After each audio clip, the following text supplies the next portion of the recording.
Oke, jadi kita hari ini ada di Jambu 2, Plaza Jambu 2 Bogor. Lagi ada di lantai 6 apa lantai 4 ya. Pokoknya lantai paling atas. Nyobain Tomorrow Coffee. Beli coffee latte oat. Jadi sebenarnya udah nyobain sih, tapi kayak ayo kita review lagi.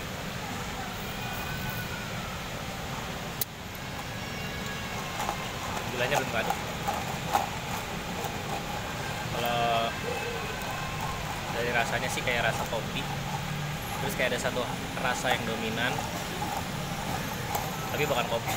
Tapi kayak nggak tahu itu kopi atau bukan. Tapi kayak emang rasanya kayak kedelai sih. Kok kedelai ya? Kayak banyak kayak ya gitulah, kayak bukan susu sapi gitu kan.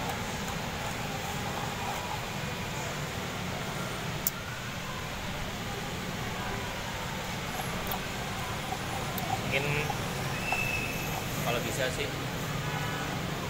dikurangin lagi manis sedikit ya, karena manis banget dikasih coklat kayaknya. Padahal normal sweet, tapi kayak kalau ukuran sekarang kayaknya udah terlalu suka manis. Oke. Hari ini jalan-jalan dikit, gabut sebenarnya. Hari ini sebenarnya pengen nyari jas, pengen lihat harga, tapi ternyata di sini department store-nya nggak ada. Akhirnya ya cuman ngecek tempat service prestis aja. Di situ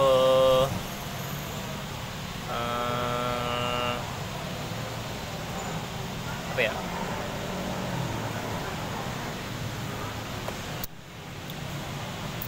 Di situ ya ke atas lihat XX1. Nggak ada film yang menarik. Sebenarnya nyari film rahasia rasa, tapi film rahasia rasa ternyata nggak ada. Belum ada di layar, nggak tahu kenapa nggak ada di sini. Apa udah ada tapi udah turun gitu kan, kita juga nggak tahu.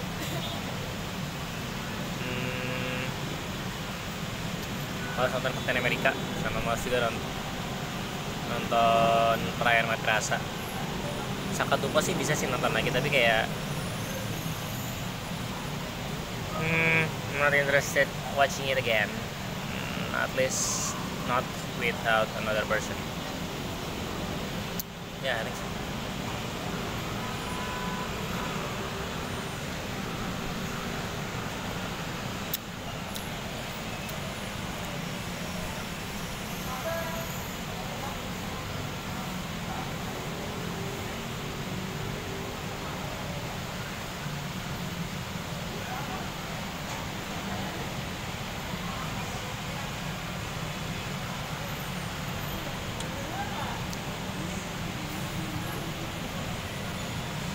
Mungkin aku mau nyampain sedikit harapan di bulan Ramadan nanti. Semoga di bulan Ramadan, bismillah, dimudahkan ya.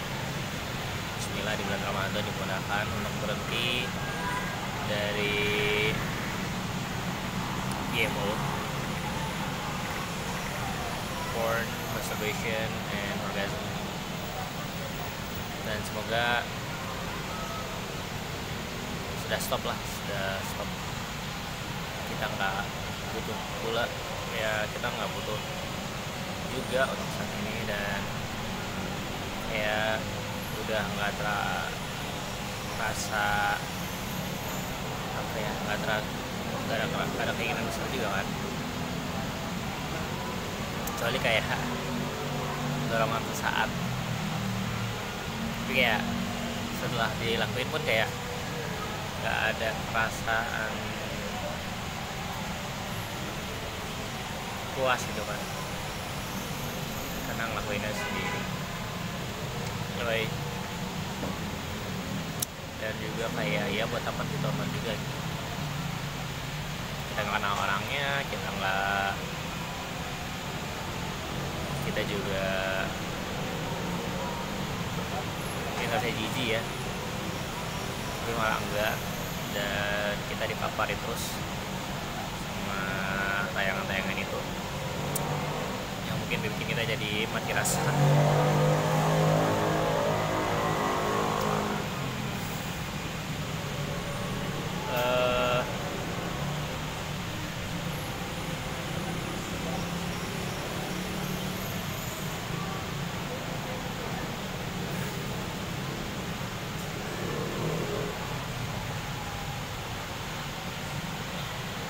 Semoga juga jadi pribadi yang lebih bersyukur, jadi pribadi yang lebih friendly, semakin friendly, jadi pribadi yang semakin friendly, jadi pribadi yang ramah, yang berintegritas, yang jujur, yang berani dan vulnerable. Oh ya, ini bisa masuk kali ya ke apa namanya video hari ini. Sekarang kita upload, tapi kalau formatnya portrait nggak apa-apa lah ya.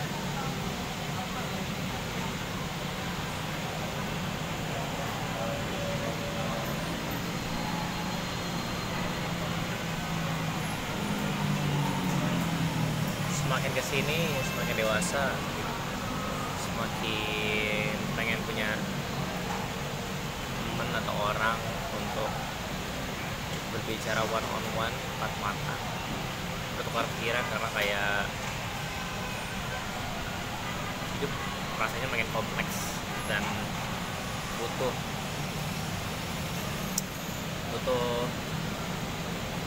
menguraikan isi pikiran diri dengan orang lain. Mungkin kadang kita jadi menyalahartikannya dengan pasangan, karena ya emang fantasi paling indahnya adalah kita punya pasangan yang bisa saling bercerita satu sama lain. Tapi rasa-rasanya punya temen juga cukup.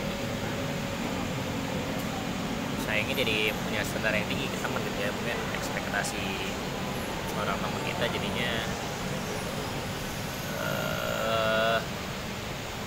terlalu perfeksionis. Kira kita ya jadi mungkin sosok yang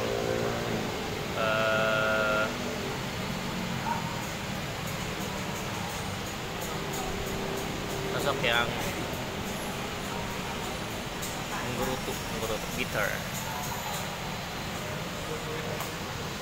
Enak juga kali ya kalau misalkan kita bisa berkomunikasi dengan lebih lancar, lebih baik.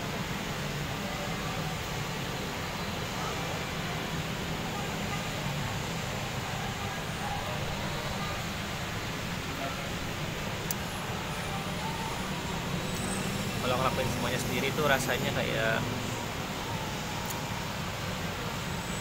dimakan ambisi sendiri, asiknya dunia sendiri, yang sebetulnya ya nggak ada masalah, tapi I think in the long run will bring its own challenge.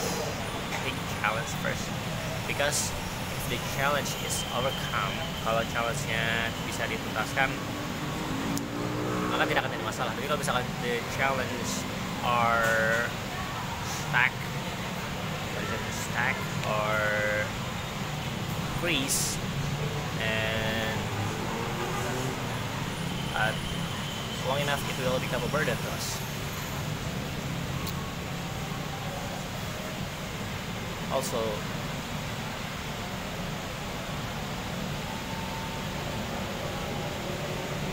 finding a way to increase our capital, finding a way to increase our money, cari cara supaya kita punya penghasilan, punya uang lebih banyak, bukannya untuk konsumsi lebih banyak ya, tapi kayak supaya rencana-rencana kita, mimpi-mimpi kita, dan tugas-tugas kita, kewajiban kita itu lebih mudah untuk dilakukan dengan adanya uang gitu. Insya Allah akan ada jalannya, insya Allah akan ada rezekinya, sudah diatur oleh Allah. Tinggal berusaha menemukan caranya ya. Mungkin akan datang dengan cara tidak disangka-sangka. Yang penting apakah mau menjemput rezekinya gitu kan.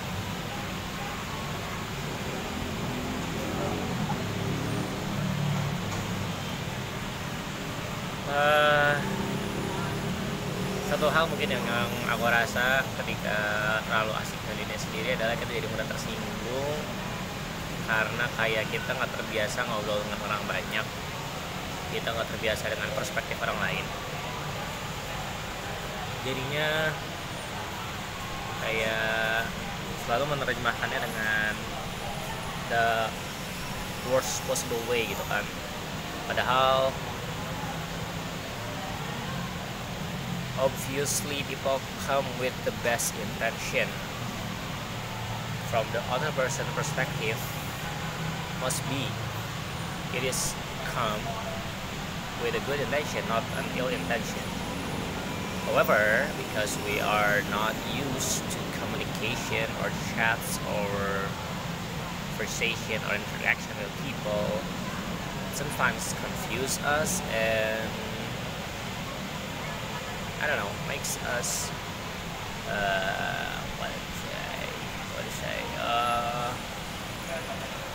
it makes us confused. It's like that. Yeah.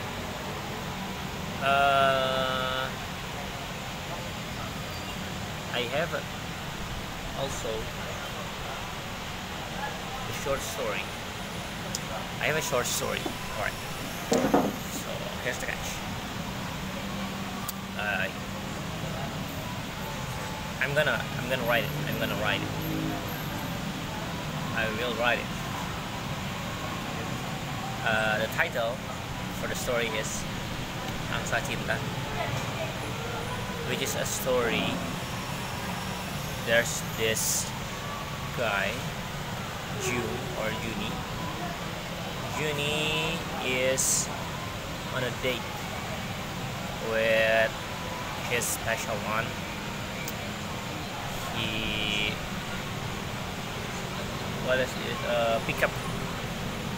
picked up his date at the bus shelter near the girls' room, which is on North Jakarta, and from there they go to Kebun Raya Bogor. They took the train Kebun Raya Bogor, and this is their first time meeting since more than a year. Jadi ada seorang laki-laki namanya Juni menjemput kekasihnya di halte bus dekat rumah si perempuan yang lokasinya di Jakarta Utara. Dari situ mereka naik bis menuju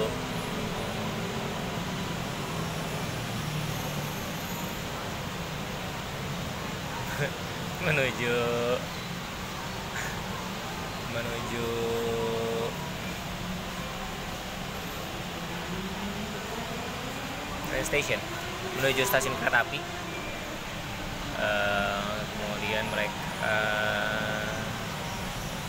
Kemudian mereka ke Kebun Raya Bogor, turun stasiun Bogor, naik angkot, lalu mereka piknik di Kebun Raya Bogor sambil berjalan-jalan, berbincang, mengingat masa lalu. Juni sangat-sangat bahagia karena akhirnya Juni bisa melepaskan segala kerinduan yang dirasakan kepada si perempuan, dan Juni harap sang perempuan juga bahagia bisa bertemu lagi dengan dia. Jadi berusaha supaya hari mereka berkencan itu jadi hari yang berubah, hari yang akan diingat oleh sang gadis. Jadi memberikan pujian, coba jadi pendengar yang baik. Juni juga memberikan hadiah. Juni juga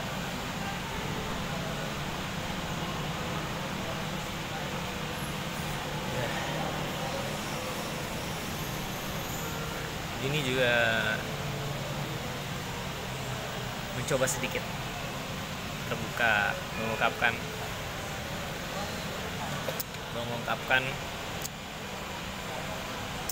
isi hatinya, apa yang selama ini dirasakan, apa ketakutan dan keraguannya, kegelisahannya bersama sang gadis.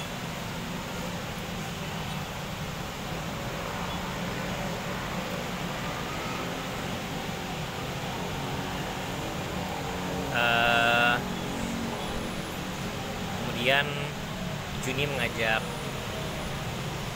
kita panggil saja Angsa. Ini mengajak Angsa ke mall untuk kemudian mereka mengambil foto box, berfoto lalu menonton film, mengingat kembali masa-masa di mana mereka dulu berdua. Lalu mereka melihat pemandangan kota dari ketinggian ruang parkir. Mungkin saat itu langit juga sama mendung karena habis hujan atau sedang hujan. Lalu hari semakin gelap dan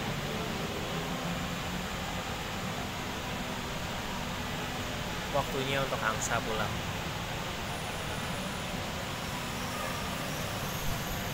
Juni dalam hati menyimpan rasa ketakutan karena dia sekali lagi harus berpisah dan melepas Angsa, mungkin untuk selama-lamanya, karena Juni rasa hubungan dan perasaan yang mereka miliki cukup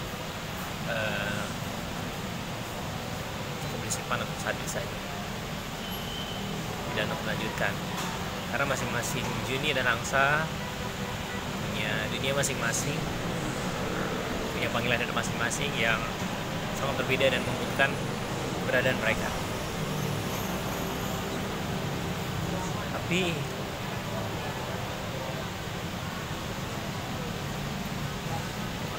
tetap saja berat untuk melepaskan satu momen, satu hal yang pernah menjadi bagian sangat penting dalam hidup.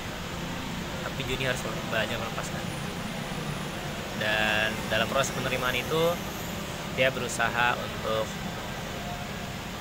mencoba memberikan keamanan dan rasa tenang pada Angsa.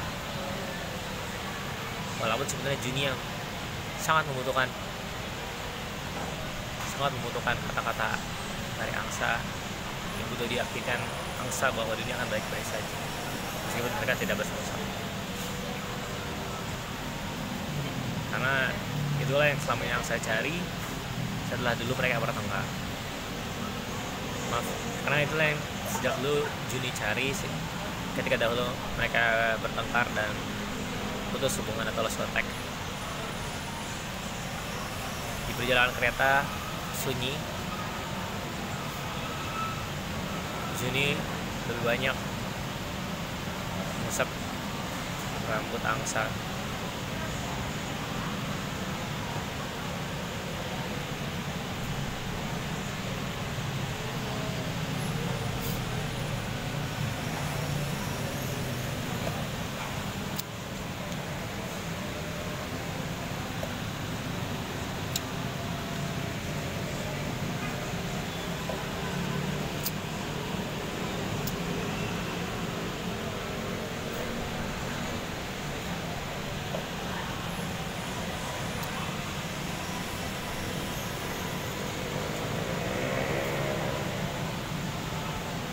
Bersamaan dengan berjalannya kereta, dunia serasa memutar kilas balik seluruh perjalanan Angsa dan Juni hingga ke momen itu. Terus diputar kembali, diputar. Sampai Juni tidak kuat lagi dan matanya berkaca-kaca. Lalu mereka turun dari stasiun, menaiki bis, melihat lampu-lampu kota, dan akhirnya tiba